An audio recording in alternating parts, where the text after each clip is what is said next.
Monsieur Ben Yann Edouard, bonjour.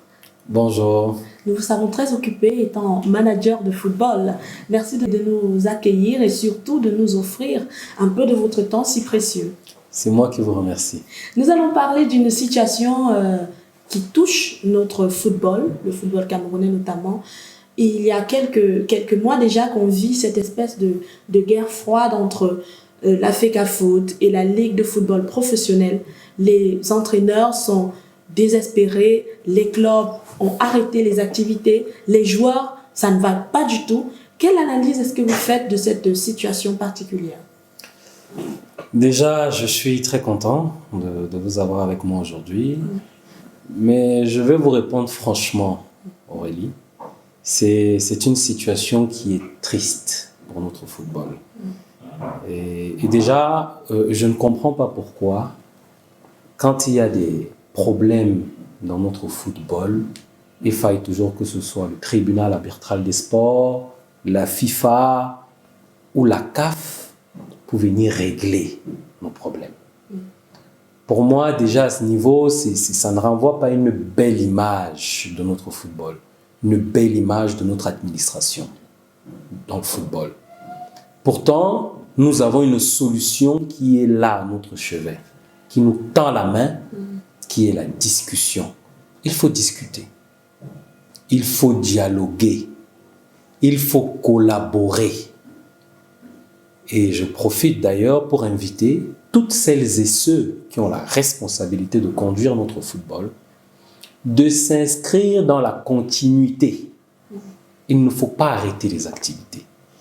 Parce que quand on arrête les activités, ça a des répercussions encore plus graves pour notre société. Les entraîneurs sont découragés, les joueurs sont au quartier, il n'y a plus d'entraînement, c'est l'oisiveté, les drogues, et ça ajoute l'insécurité. Et maintenant, les investisseurs qui reculent, qui ne viennent plus avec confiance. Et ça plonge notre football. Donc, je profite pour dire, il faut faire ensemble. Il faut qu'on travaille ensemble. Alors, vous parliez tout à l'heure du TAS notamment. Il y a une décision qui, suite à l'appel du 20 avril 2019, une décision a été prise par rapport à AS Meganga, annulation du processus électoral du comité de la fédération qui a été conduit par Seydou Mbombo Njoya et de président à président intérim. Quelle est votre opinion sur cette situation ? Alors déjà, je vais parler de la décision en elle-même. Quand il y a une décision du TAS ou de la FIFA, il faut l'appliquer. Donc, il faut appliquer la décision. Mais ce qui, moi, qui me dérange, en fait, qui m'amène à me poser des questions, c'est que président de fédération, c'est quelqu'un qui porte tout un projet. Je parle là, mon entourage peut en être témoin. Je suis quelqu'un qui a cru, du moins qui croit encore, malgré que les choses soient un peu compliquées, à l'ère Seydou Mbombo Njoya pour la fédération. Maintenant qu'il passe de président à intérim, je ne sais plus. Question, est-ce que ça lui donne la possibilité d'être candidat à la prochaine élection qui se prépare? Je ne sais pas. Est-ce que ça lui donne les moyens suffisants de pouvoir conduire le projet pour lequel il a démarré? Autant de questions qui tournent, mais ce qui est sur la décision, il faut l'appliquer. Il y aura un nouvel exécutif. On attend de voir comment est-ce que les choses vont se présenter. Mais je pense et je dis que cette situation était une situation évitable. Maintenant que nous sommes déjà là, il faut l'assumer, il faut l'appliquer et regarder vers l'avenir. Alors, le CHAN 2021 s'est joué et la cérémonie d'ouverture s'est passée sans la présence du président de la CAF qui a été suspendu en novembre dernier, il y a quelques mois, pour 5 ans de non-activité. Qu'est-ce que vous pouvez dire sur cette situation ? Alors, très honnêtement, je vais dire que je suis très heureux de voir qu'il est de retour aux affaires. il y a eu une suspension, donc il y a eu une ouverture d'enquête. Je ne connais pas exactement quels sont les faits qui lui sont reprochés, mais je suis content de voir qu'il soit revenu aux affaires. Et je voudrais dire que je suis content particulièrement et que j'apprécie énormément le président de la Confédération africaine de football, Ahmad, qui a une grande vision pour le football africain. Et je voudrais lui dire merci pour l'accompagnement qu'il a donné au quotidien au Cameroun dans la préparation, dans l'organisation de cette compétition, qui est une très belle compétition, un très grand succès aujourd'hui. Et je vais aller plus loin. J'ai regardé, j'ai vu dans les réseaux une vidéo où il a adressé des mots forts vis-à-vis de l'ancien président de la Confédération africaine de football, Issa Hayatou, qui est incontestablement le plus grand président que la Confédération africaine de football n'ait jamais connu. Donc pour moi, de revoir cet apaisement, du moins ce retour à la paix, à la normalité, est de grands signes pour l'avenir de notre football. Et je voudrais que beaucoup d'entre nous qui sont à la charge, du moins qui ont la responsabilité de notre football, du moins copient cet exemple. Il faut la paix, il faut l'harmonie, il faut travailler ensemble. Parcours presque parfait pour les Lions indomptables du Cameroun jusqu'à les quarts de finale contre la RDC, un match très polémique qui a fait couler beaucoup d'encre et de salive. Il y a eu la veille notamment des 13 cas de coronavirus détectés dans l'équipe du Congo. Contre-expertise de l'équipe, le lendemain, quelques heures, à peine avant le fameux match, 3 cas détectés. L'entraîneur Florent Ibenge qui parle de favoritisme, de manigance contre l'équipe.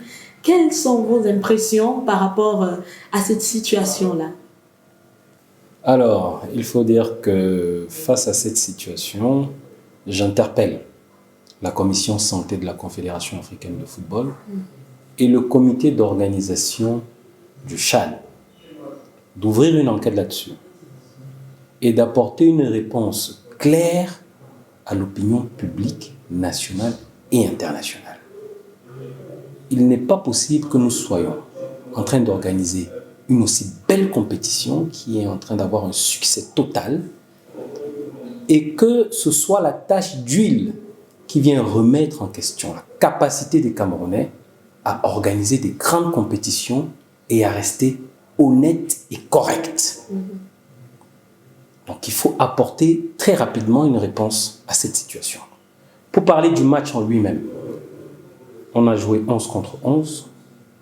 Ils ont eu les mêmes possibilités de remplacement que nous. Donc les Camerounais ont gagné ce match comme on a toujours eu l'habitude sur le terrain. Les enfants ont montré qu'ils avaient de la volonté, de la détermination. Ils ont été plus objectifs et ils ont battu la RDC. Et je pense que c'est même l'un de nos plus beaux matchs lors de cette compétition.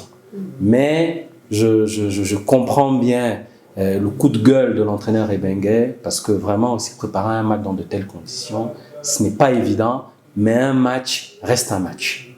Donc on l'a joué 11 contre 11 et les Camerounais sont sortis vainqueurs. Des accusations qui ont amené un nuage noir au-dessus des Lions indomptables et présageaient déjà une chute éminente de cette équipe des Lions indomptables qui, quelques jours après, on a vécu une situation plutôt déplorable et désagréable. Yannick Ndjeng, qui après la défaite face au Maroc en demi-finale, a tenu des propos insultants envers le staff camerounais et notamment également, il en est presque en venu aux mains avec l'assistant David Pago. Au lendemain de tout cela, il a été expulsé du groupe par le manager Togo Mpile. Que pensez-vous de l'attitude du joueur, mais surtout de la sanction qui a été donnée? Le grand public a été au courant de cette situation. Parce que je n'ai pas vu de vidéo sur les chaînes de télé qui transmettaient, du moins qui retransmettaient les propos du joueur. Ça veut dire que c'est sorti du vestiaire. Je voudrais rappeler ici que chaque équipe a un vestiaire et a ses réalités qu'il faut absolument manager. Donc moi, j'ai été choqué de voir que cette situation soit arrivée jusqu'à dans les gradins. Pour moi, c'est inacceptable. Et là, ça veut dire qu'au niveau du staff, il y a quelque chose qui n'a pas marché. Même au niveau des joueurs, du discours, il y a eu un problème. Parce que normalement, c'est une situation qui ne devrait pas être connue du grand public. Ça, c'est la première des choses. Ensuite, je voudrais plus interpeller les plus jeunes, qu'ils comprennent que l'équipe nationale, c'est sacré. Donc, ces attitudes-là ne doivent jamais exister en sélection nationale. Jamais, je dis bien jamais. Et ça, il faut commencer à inculquer ça aux enfants dès le bas âge. Même dans les clubs, même dans les équipes, parce que si ça arrive là, ça veut dire que même en club, c'est des situations qui sont récurrentes. Alors ça, il faut au niveau de la formation, plus jeune qu'on intègre ça aux enfants, on ne parle pas comme ça à un encadreur. On ne parle pas comme ça à son entraîneur. Ce n'est pas acceptable. Donc, il faut qu'ils comprennent que ça ne se répète pas, du moins que ça ne se répète plus chez les jeunes et surtout en sélection nationale. Maintenant, en ce qui concerne la sanction, je vais vous dire très franchement, je vois ça plus comme une protection qu'une sanction. Très honnêtement, parce que le fait qu'il soit sorti de la sélection nationale, pour moi, ne devait pas nous faire gagner un match ou ce n'est pas ça qui nous fait perdre les matchs. Donc, il fallait manager ça. Si moi, j'étais responsable de cette équipe, par exemple, j'aurais managé ça et on aurait fini la compétition. Et après la compétition, on aurait réglé tous les problèmes. Parce que c'est quand même, il ne faut pas oublier que c'est un joueur qui nous a fait avoir une victoire. Donc, il aurait pu nous faire avoir la 3e place, malgré son mauvais comportement. Parce que ça existe dans toutes les équipes. C'est pour ça, justement, qu'on parle de management. Il faut manager. Les joueurs, il faut les manager. Les crises, les injures, les tensions, les mauvais mots, ça existe. D'ailleurs, à plus forte raison, dans nos maisons, dans nos couples, il y a ces problèmes-là. Mais on vit avec. On apprend à manager ça et tirer le meilleur de ces situations. Donc, pour moi, je pense plutôt que ce n'est pas une sanction, c'est une protection. Donc, vivement que ça ne se répète plus. Et que ce ne soit pas... Parce que ce n'est pas beau, je le dis encore, pour l'image de notre sélection nationale. Vous parliez tout à l'heure de management, justement. Rappelons que vous étiez directeur général de Sports Vilakazi Management, qui est un groupe de gestion de carrière sportive. Et aujourd'hui, nous apprenons la naissance de Vilakazi Soccer Academy, un centre de formation de football où vous occupez le poste de manager général. Alors, pourquoi on va créer cela? Surtout, expliquez-nous comment ça se passe, le fonctionnement, les objectifs de cette académie. Alors, je voudrais d'abord, dans un premier temps, éclairer l'opinion publique sur le projet Vilakazi de manière générale. Vilakazi est un groupe qui a la phase 1, du moins la première phase, qui est Vilakazi Management, qui est une plateforme où interviennent beaucoup d'agents, de scouts et d'entraîneurs. Donc l'objectif de Vilakazi Management est d'offrir des opportunités à des joueurs pour qu'ils puissent devenir professionnels. Et sur ce plan-là, Vilakazi Management a déjà quand même réalisé des choses appréciables. Mais il faut encore davantage continuer. Mais dans l'objectif d'élargir notre carnet d'adresses, notre calendrier, surtout avoir un œil plus grand sur les joueurs à potentiel, nous avons donc décidé de mettre en place une académie de football qui au départ était un groupe, un camp d'entraînement. Je vous explique. Il était question que tous les joueurs qui nous intéresseraient, qui ont des bons profils avec lesquels il est capable ou du moins possible pour nous de travailler, de les inviter à des périodes creuses et de participer à certaines séances d'entraînement chez nous et à quelques matchs pour que nous puissions avoir une idée claire sur leur potentiel. Alors avec le temps, il s'avère que nous avons reçu beaucoup d'enfants, de gens qui nous appelaient pour nous confier la carrière de leurs enfants. et des joueurs de moins de 15 ans, 16 ans, d'où l'idée est venue d'élargir le camp d'entraînement qui est devenu un centre de formation. Donc il faut bien préciser que dans Vilakazi Soccer Academy, il y a un camp d'entraînement pour les joueurs de tout type de club et qui peuvent avoir plus de 20 ans, qui viennent de temps à autre jouer des matchs pour qu'on puisse les évaluer, et des joueurs qui sont là régulièrement au centre de formation, qui sont des joueurs de 2004, du moins de moins de 16 ans, qui là sont formés par nous, nous leur donnons une bonne formation, un bon encadrement pour qu'ils puissent évoluer et le moment venu pouvoir leur trouver des opportunités.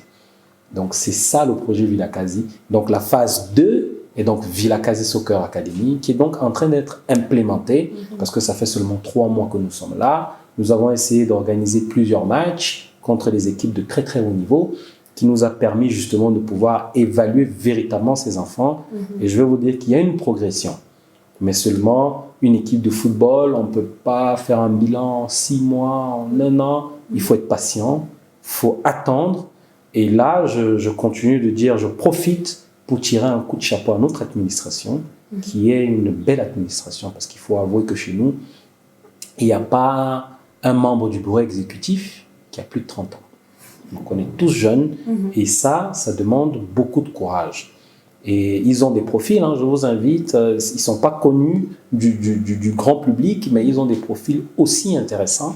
Et quand je le dis, je pense là, par exemple, à notre conseiller médical, qui est mon ancien coéquipier, avec qui on a fait le centre de formation, mais qui, pour des raisons personnelles, a décidé de devenir médecin, qui est aujourd'hui au Burkina, mais qui exerce sur l'académie.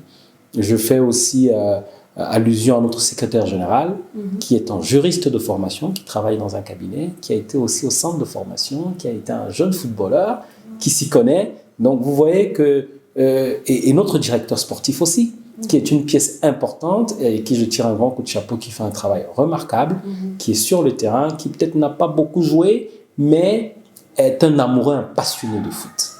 Donc c'est le type de personne qui peut vous raconter des histoires du football depuis les années 90. Donc il est très impressionnant et très travailleur. Donc, et je ne vais pas citer tout le monde, mais de la présidente jusqu'à l'entraîneur, vraiment je leur tire un grand coup de chapeau. Et il faut persévérer, il faut résister, il faut travailler. Et c'est d'ailleurs pour ça que nous sommes là, sur le terrain, tous les jours. On organise des matchs. Maintenant, pour parler des objectifs, c'est du football business. Ça, c'est clair. Donc, il est question pour nous de placer des joueurs à gros potentiel pour pouvoir faire entrer de l'argent, pour pouvoir gagner de l'argent et continuer à faire avancer le projet. C'est d'ailleurs pour ça que nous avons un directeur de communication et qui met de l'accent sur la visibilité, l'image. On a tout un service de communication qui met l'accent dessus justement pour que nos activités soient connues du grand public et qui le font merveilleusement bien. S'il y a des choses, il faut toujours travailler pour s'améliorer. Mais je dis encore que c'est un projet sur lequel nous travaillons, un projet sur lequel nous avons foi. C'est un projet... en lequel nous croyons énormément. Donc j'invite tous ceux, je dis bien tous ceux et celles qui aiment le football, qui aiment le football business, qui peut-être auparavant n'ont pas eu les moyens ou du moins n'ont pas eu la possibilité d'investir dans le football parce que peut-être pas beaucoup de crédibilité, parce que pas suffisamment de communication, parce que les équipes ou les clubs avec lesquels ils travaillaient ne renvoyaient pas une certaine image. Je les invite d'ailleurs à venir à Vilakazi Soccer Academy, découvrir et de venir nous accompagner dans ce merveilleux projet et qui, j'en suis sûr, donnera de très bons résultats. Est-ce que nous pouvons avoir des contacts? Par exemple, on va juste les mettre en bas, des adresses email et puis peut-être sur les réseaux sociaux également, je suis sûre. Oui, nous sommes sur les réseaux sociaux, Facebook, Instagram, Twitter, YouTube, par exemple. Donc voilà. D'accord, merci beaucoup de nous avoir offert de votre temps si précieux. Nous avons passé un agréable moment et nous en avons beaucoup appris.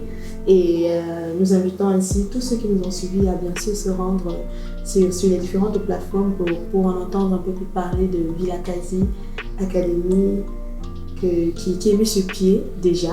Alors amoureux de football, nous vous invitons. Merci. C'est moi qui vous remercie.